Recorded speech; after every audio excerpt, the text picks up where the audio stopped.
I'm R.A. Schwartz, along with my co-hosts tonight, Rachel Galligan and Pat Ralph. Welcome to the WNBAinsidr Show. Each week we cover different topics important to the W, using X's and O's along with key stats to bring honest and critical analysis. Not breaking news, but still really big news. The biggest news currently in the WNBA world. Head coach of the LA Sparks, well now former head coach, Brian Agler, stepped down as the head coach of the LA Sparks. And to me, the most shocking thing is the waves that this is going to send throughout the league. Now, it's not just that LA doesn't have one of the most respected and revered coaches in the league, at the helm. Right now, what it does is he going to pop up in another place? And how does that affect everything else that goes on in the league? I mean, does this affect the rivalry of Minnesota and LA? Rivalry in quotations. Does this affect another team that maybe had the skill but didn't have the coaching to make it to that next level? And how does this affect, where players want to play? There's a good amount of free agents on that LA roster. But let's start off first with Rachel. Rachel, talk to me. Reactions, thoughts. Talk to me. I think the whole thing has been kind of fun to sit back and really observe. Obviously, there are a few people who were made aware of this and obviously respected that off the record, responsibility, which is tremendous. But I think I'm really fascinated with how this whole thing went down and really how they were able to keep it quiet for as long as they did.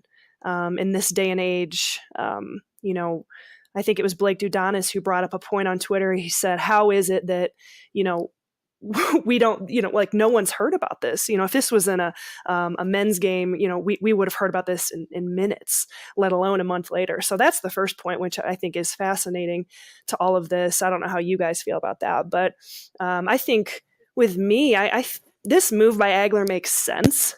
And I say move, obviously, with a ton of uncertainty as to kind of what happens next, but I'm not incredibly surprised. How about you guys? Yeah, I mean, you bring up a really good point, Rachel. I think for me, when that announcement came out last week, so we're recording this on Monday night, the announcement came out last week, I was really taken aback. And then when I saw Vopal's report for ESPN, this had been done several weeks ago that he had actually resigned and then not come out. I figured, when I saw that probably you don't just resign. It's probably been kind of in the works for a little while. That was kind of what I thought. And then, you make a good point, Rachel, about that thing. And with the fact that nobody uncovered it is it's one of these things where this is a reason why you need to, this is another topic for another podcast, but I kind of got to thinking so I think what it is this is a reason for why there needs to be more coverage of the W. Is if there is more coverage, this story probably gets out sooner. And I think what it is, I don't want to start pointing fingers at teams, but, the Sparks, this was actually kind of a media savvy move, actually, a little bit. They know that the majority of the media landscape that covers women's basketball is not covering the W right now. They are focused wholeheartedly on the college game right now. I mean, nobody's paying attention to the W until maybe February when free agency starts, but really not till April, till the draft, and then May when the season gets underway. So they a little bit, they played the game really well, and they were able to kind of get away with at a time where it's a dead zone and no one's really paying attention. They were able to kind of get this by. Now, I don't know if that was their intention and goal, but that's kind of what I thought about is that, it was a savvy move in that regard. And again, that's a whole podcast for another time about losing, having more coverage for the W. But for me, I agree with Rachel. I was just stunned at when it came out. I was stunned that it happened. I was stunned at how short and abrupt and brief the release was from the Sparks. It was a quick, here's what he did. Thanks very much. That's all. It was literally 2 lines. And it was short and sweet and to the point, and it begs a lot of questions. This is one of the biggest names in the sport, and it is big news, huge news. Yeah, I mean, there's so much to unpack from this. he is, and a poll I put out in the league or on the Twitter world for the WNBA fans was your thoughts on if a dual GM head coach could survive and succeed, win rings.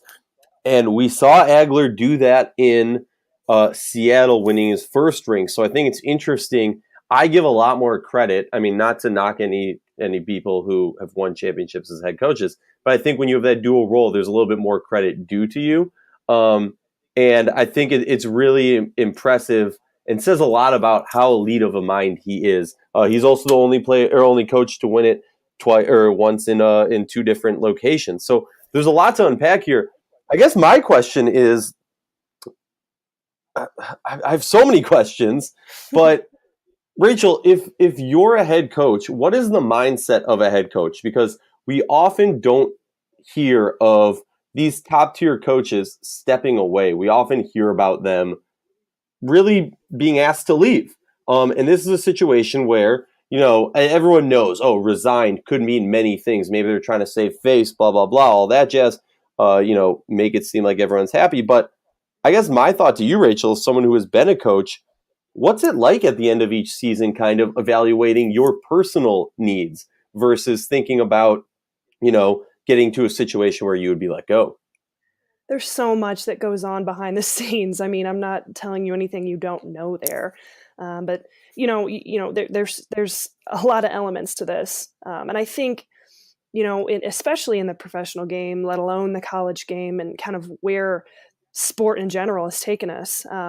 When you're a head coach, you have to be really strategic with your moves. You have to be really strategic in terms of, the time spent with the team and kind of do you feel like you've hit, the pinnacle as to what you can do at that certain position? Do you feel it's time to move on? And there's a lot of factors within that, personnel, things behind the scenes, even with front office. Who knows? Are there issues arising?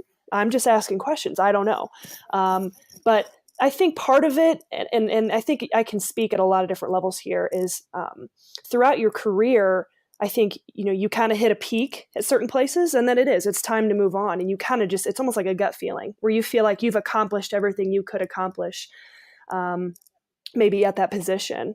And maybe, it's time for something fresh. It's time for something, where you feel like you can kind of make it your own or rebuild it, if you will. And I think we've seen Agler as someone who has really thrived in kind of building.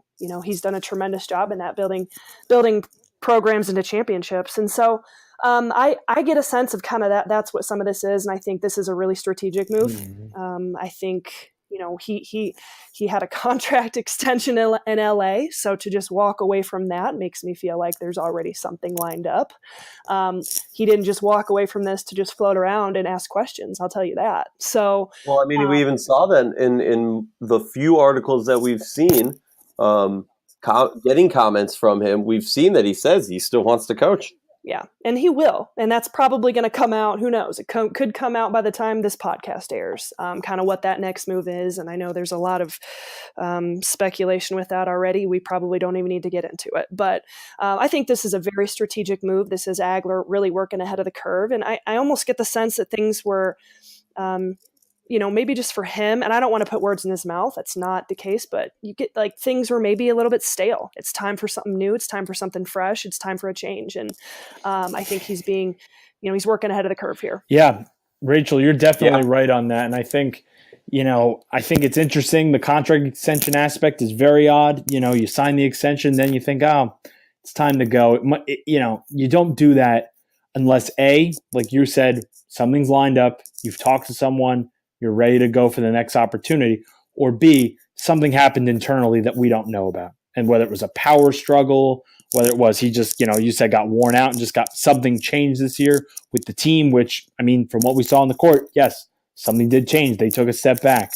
And Arya, you bring up a good point. Maybe he wants to have an opportunity where he wants to, not just cook the meal, but pick the groceries out. He wants to be in the GM chair, and maybe he wants something like that where he has a little more control. He sees other coaches in the league that are just as good, if not worse than him, that have those same responsibilities. He's like, well, I want those too. So I think it's very interesting. I think as you alluded to, Rachel, we could hear something by the time this podcast drops about where he goes or whatnot, or, there's been a lot of speculation about him to Dallas. I know there's been a lot of people pointing arrows that way. We don't have anything confirmed, but it sure is interesting when this comes down and you realize, there is an opening still in the league. And, it's hard to imagine Brian Agler not coaching in the league. I would be shocked, and I'll say that, I'll put this on record. I would be shocked if when does the season start? Whenever the season starts, May, I'd be shocked if we do not see Brian Agler on the bench doing his classic pacing up and down.